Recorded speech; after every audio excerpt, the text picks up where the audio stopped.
बिस्मिल्लाहिर्रहमानिर्रहीम। अस्सलाम वालेकुम, गुड मॉर्निंग। उम्मीद है कि आप सब बिल्कुल ठीक होंगे, खैर खैरियत से होंगे और ज़िंदगी को भरपूर तरीके से एंजॉय भी कर रहे होंगे।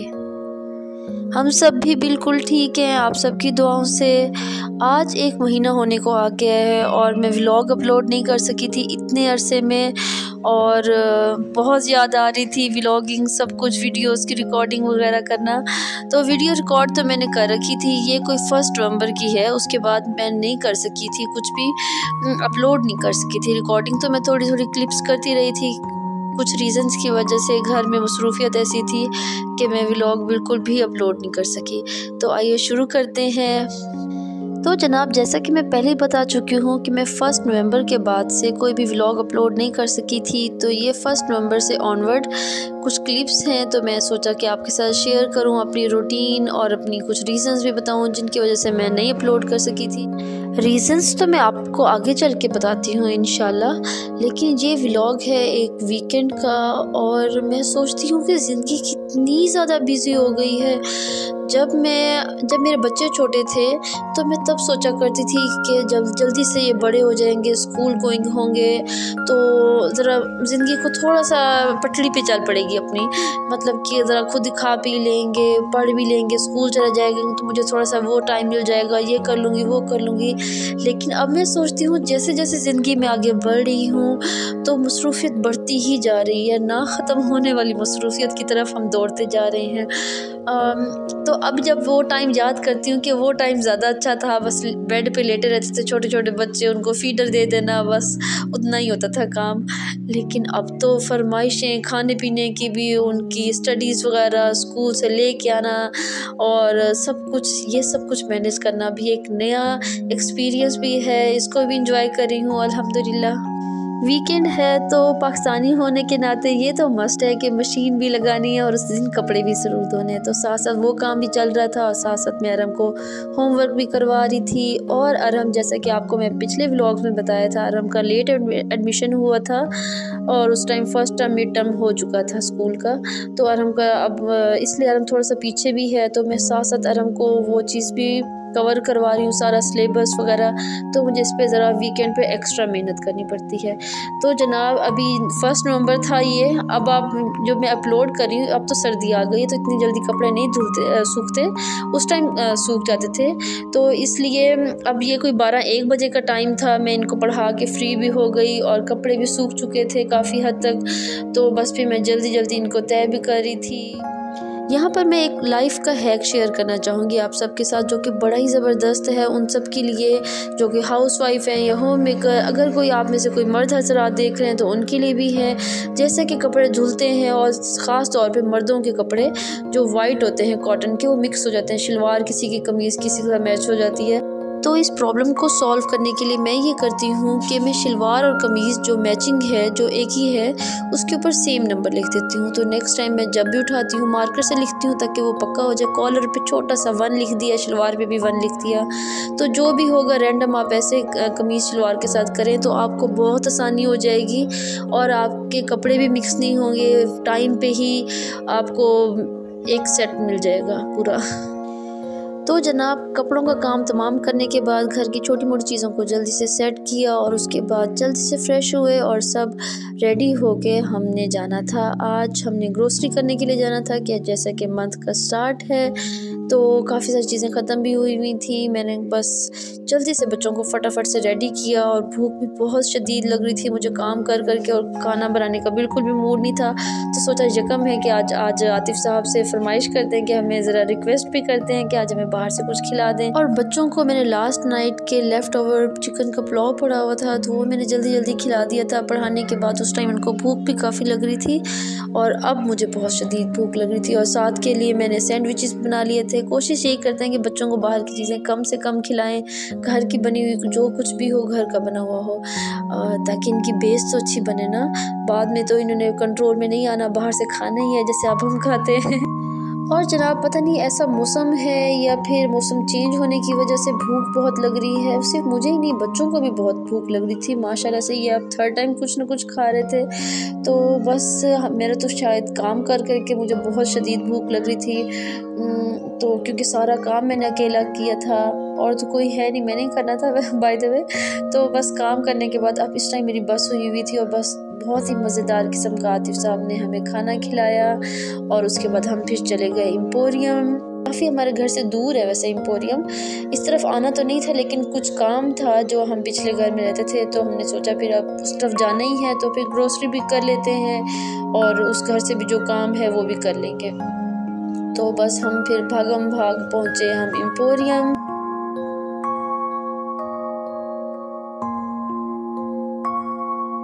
नवंबर के स्टार्ट में लगता था जैसे इस दफ़ा भी सर्दी बहुत देर से ही आएगी, जैसे कि लास्ट ईयर हुआ था कोई जनवरी के 10 दिन 12 दिन ही सर्दी शदीद पड़ी थी।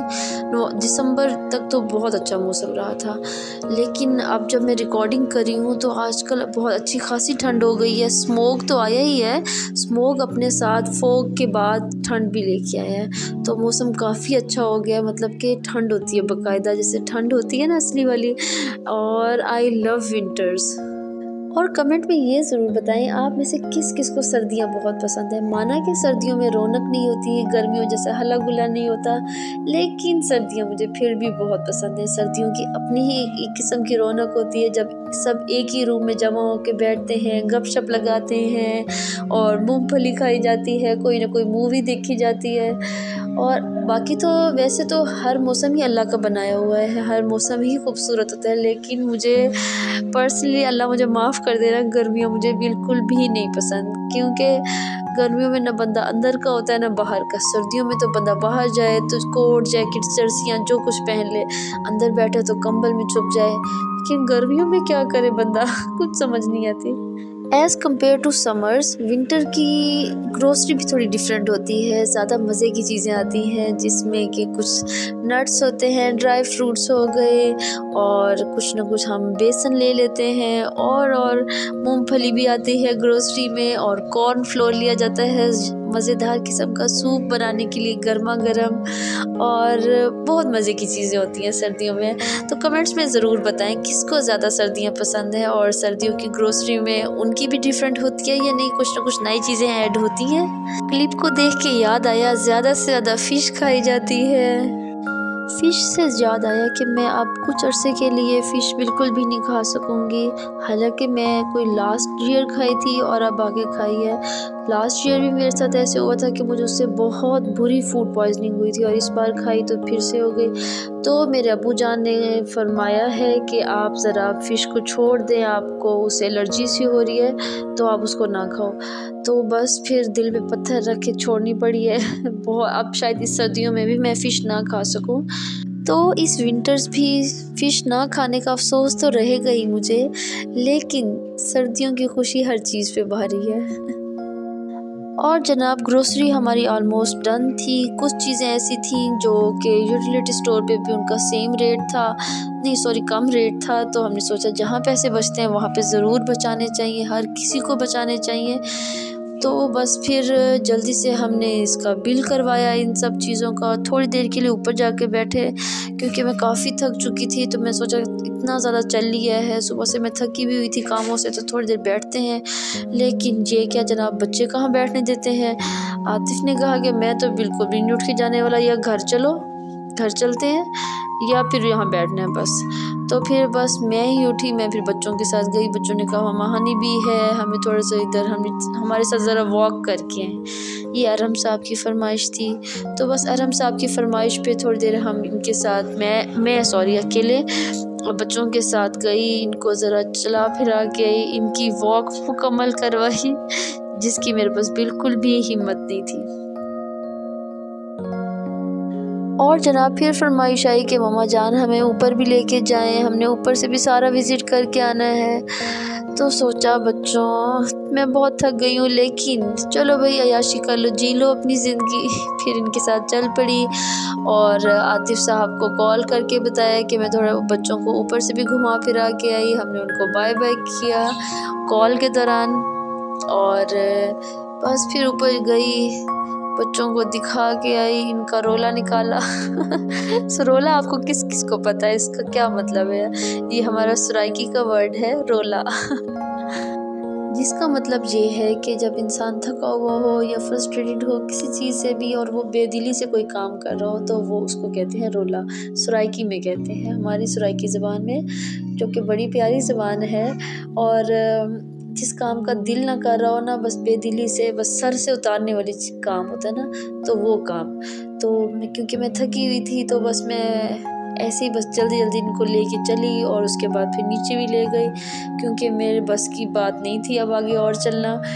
लेकिन बच्चों की फरमाइशें ना ख़त्म होने वाली थी, वो कहते थे हम अब और आगे जाना है और आगे। लेकिन मैं इनको खींच के और इनसे थोड़ी रिक्वेस्ट करके कि बच्चों आज चलो घर, फिर हम इनको घुमाने लेके आएंगे, इधर घुमाने फिराने के लिए जो कुछ भी ये फरमाइश करेंगे फिर करेंगे।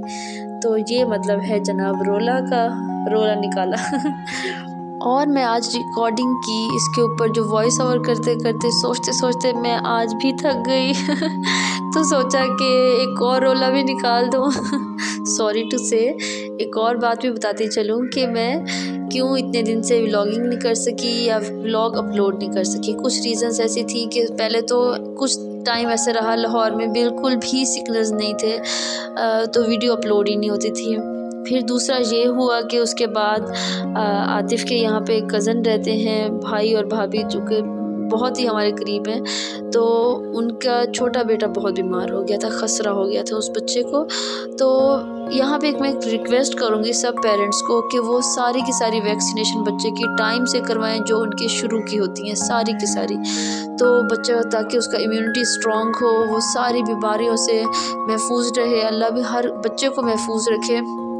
बस एक वीक उनके साथ ज़रा मसरूफ़ रहे। फिर उसके बाद अंकल आंटी आ गए जो कि आतिफ़ के अम्मी अबू हैं, वो एक वीक रह के गए। तो फिर अगला वीक मैं मुल्तान चली गई।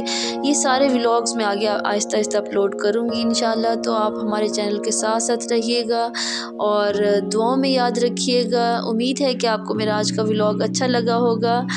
तो फिर व्लॉग अच्छा लगा हो या व्लॉग में की गई कोई बात अच्छी लगी हो या आपके लिए कोई बात फ़ायदेमंद हो तो मेरे चैनल को सब्सक्राइब कर दीजिएगा, मेरे वीडियो को लाइक एंड शेयर भी ज़रूर कर दीजिएगा और अपनी दुआओं में याद रखिएगा। फिर मिलते हैं नेक्स्ट किसी इंटरेस्टिंग से व्लॉग में। अल्लाह हाफिज़। पाकिस्तान जिंदाबाद।